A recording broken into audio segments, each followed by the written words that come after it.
ब्रह्मा जी बोले, नारद, भक्तवत्सल भगवान विष्णु राजा क्षुवक के हित साधन हेतु ब्राह्मण का रूप धारण करके ब्रह्मर्षि दधीची के आश्रम में गए।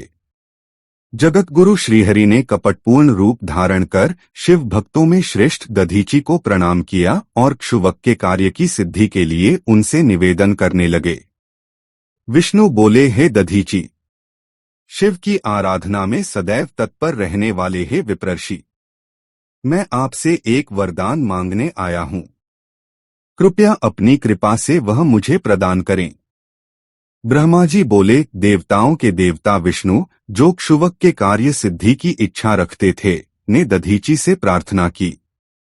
परम शिवभक्त दधीची तत्काल उन्हें उत्तर देते हुए बोले।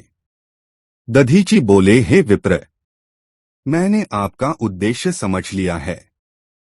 आप भगवान श्रीहरि ही हैं, जो क्षुवक के कार्य के लिए ब्राह्मण वेश धारण कर यहाँ आए हैं।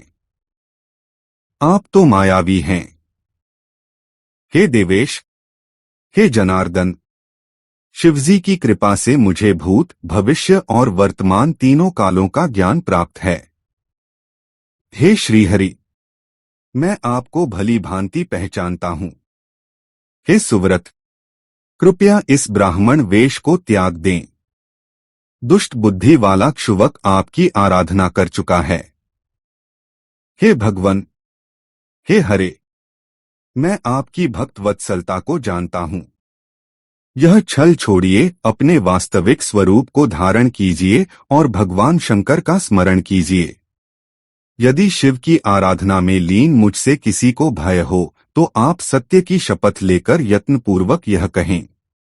शिव स्मरण में आसक्त मेरी बुद्धि कभी झूठ नहीं बोलती। इस संसार में मैं न किसी देवता से डरता हूँ, न किसी दैत्य से। विष्णु बोले, हे उत्तम व्रत का पालन करने वाले दधीची, आपका भय तो पूरी तरह समाप्त हो चुका है, क्योंकि आप शिव की आराधना में निरंतर लीन रहते हैं और सर्वज्ञ हैं। मैं आपको नमस्कार करता हूँ।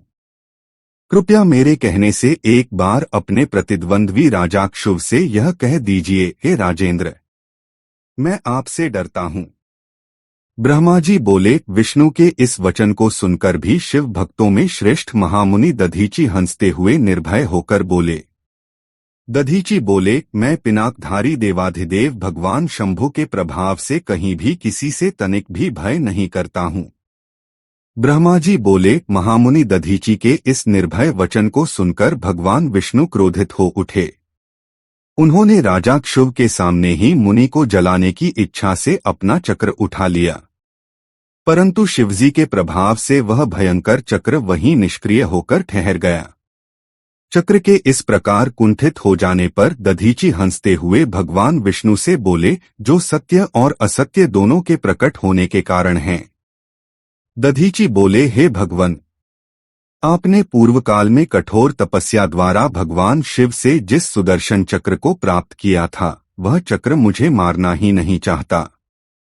यह सुनकर भगवान विष्णु अत्यधिक क्रोधित हो गए और उन्होंने क्रमशः सभी अस्त्रों को दधीची पर चलाया। दधीची ने शांत स्वर में कहा, अब आप ब्रह्मास्त्र और अन्य प्रकार के अस्त्रों से भी अपना प्रयास कर लीजिए। ब्रह्मा जी बोले। दधीची के इन शब्दों को सुनकर भगवान विष्णु ने उन्हें अत्यंत तुच्छ मान लिया और क्रोध में आकर उन पर विभिन्न अस्त्रों का प्रयोग करने लगे। उस समय मूर्ख देवता भी विष्णु की सहायता के लिए सम्मानपूर्वक आगे आ गए। विष्णु पक्षीय इंद्र आदि देवगण भी दधीची पर तीव्र वेग से अपने अपने अस्त्र शस्त्र चलाने लगे। तब वज्र जैसी कठोर हड्डियों वाले, इंद्रियों पर विजय प्राप्त करने वाले महर्षि दधीची ने शिवजी का स्मरण किया और मुट्ठी भर कुशा लेकर उन सभी देवताओं पर प्रयोग किया। हे मुने, शिवजी के प्रभाव से दधीची द्वारा छोड़ा गया वह मुट्ठी भर कुशा दिव्य त्रिशूल में परिवर्तित हो गया, जो कालाग्नि के समान भयंकर प्रतीत हो रहा था। चारों ओर से जलता हुआ, प्रलय की अग्नि से भी अधिक प्रचंड तथा भयंकर ज्वालाओं से युक्त वह शैव अस्त्र सभी देवताओं और उनके अस्त्र शस्त्रों को भस्म करने की इच्छा करने लगा। इस भयंकर दृश्य के सामने विष्णु, इंद्र आदि सभी देवताओं द्वारा छोड़े गए अस्त्र उस त्रिशूल को प्रणाम करने लगे। नष्ट पराक्रम वाले देवगण भयभीत होकर इधर-उधर भागने लगे। केवल मायावी भगवान विष्णु ही वहां स्थिर होकर खड़े रहे।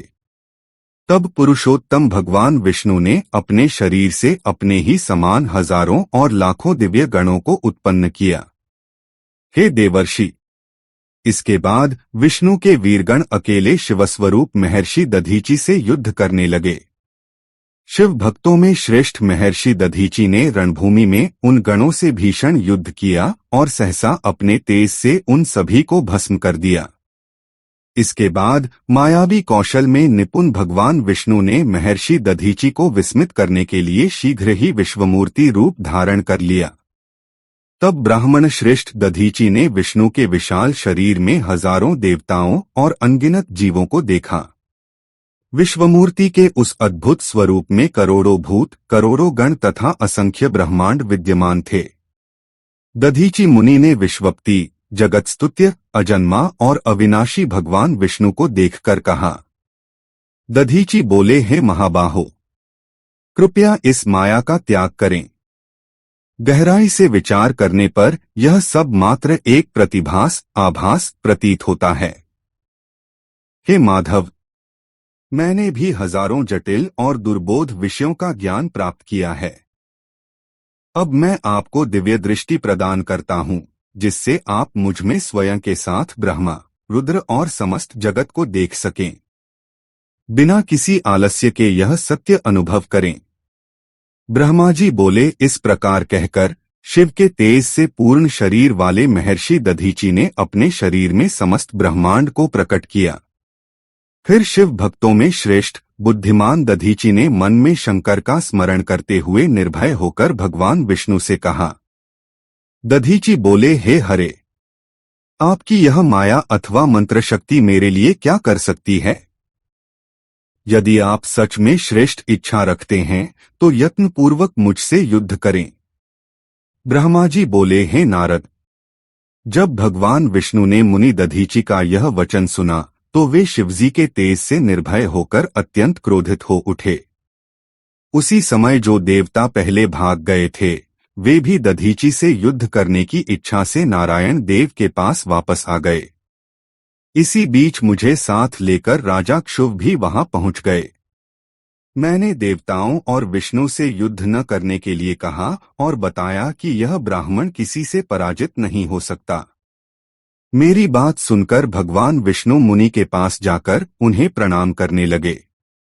इसके बाद शुभ भी अत्यंत दीन भाव से मुनि दधीचि के पास पहुंचे और व्याकुल होकर उन्हें प्रणाम करते हुए प्रार्थना करने लगे। शुभ बोले, हे मुनिश्रेष्ठ, कृपया प्रसन्न होइए। हे शिव भक्तों के शिरोमणि, कृपा करके मुझ पर अनुग्रह करें।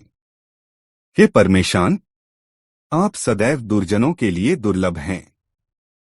ब्रह्मा जी बोले, हे नारद, राजा क्षुभ और देवताओं की यह प्रार्थना सुनकर तपस्या के भंडार मुनि दधीचि ने उन पर अनुग्रह किया। इसके बाद भी विष्णु और देवताओं को देखकर क्रोध से व्याकुल हुए मुनि दधीचि ने मन में शिवजी का स्मरण किया और उन्हें शाप दे दिया। दधीचि बोले, देवराज इंद्र सहित सभी देवता, मुनीश्वर और गणों के साथ विष्णुदेव भी भगवान रुद्र की क्रोधाग्नि से नष्ट हो जाएं। ब्रह्मा जी बोले, देवताओं को शाप देने के बाद मुनि ने क्षुभ की ओर देखकर कहा, हे राजेंद्र, ब्राह्मण देवताओं और राजाओं से भी अधिक पूजनीय होते हैं। ब्राह्मण ही सबसे अधिक बलवान और प्रभावशाली होते हैं। यह स्पष्ट रूप से कहकर मुनि दधीचि अपने आश्रम में प्रविष्ट हो गए। इसके बाद क्षुभ ने मुनि दधीचि को प्रणाम किया और अपने घर लौट गए। भगवान विष्णु भी देवताओं के साथ उसी प्रकार वैकुंठ लोक को लौट गए जैसे वे आए थे। इस प्रकार वह स्थान स्थानेश्वर नामक तीर्थ के रूप में विख्यात हो गया। स्थानेश्वर में पहुंचकर मनुष्य भगवान शिव के सायुज्य को प्राप्त करता है। हे तात, इस प्रकार मैंने संक्षेप में आपके समक्ष क्षुभ और दधीचि के विवाद का वर्णन किया। साथ ही शंकर को छोड़कर ब्रह्मा और विष्णु को प्राप्त हुए शाप की कथा भी बताई। जो व्यक्ति क्षुभ और दधीचि के इस विवाद से संबंधित इस प्रसंग का नित्य पाठ करता है वह अकाल मृत्यु पर विजय प्राप्त कर शरीर त्याग के पश्चात ब्रह्मलोक जाता है। जो इसका पाठ कर रणभूमि में प्रवेश करेगा, उसे कभी मृत्यु का भय नहीं रहेगा और वह सदैव विजयी होगा।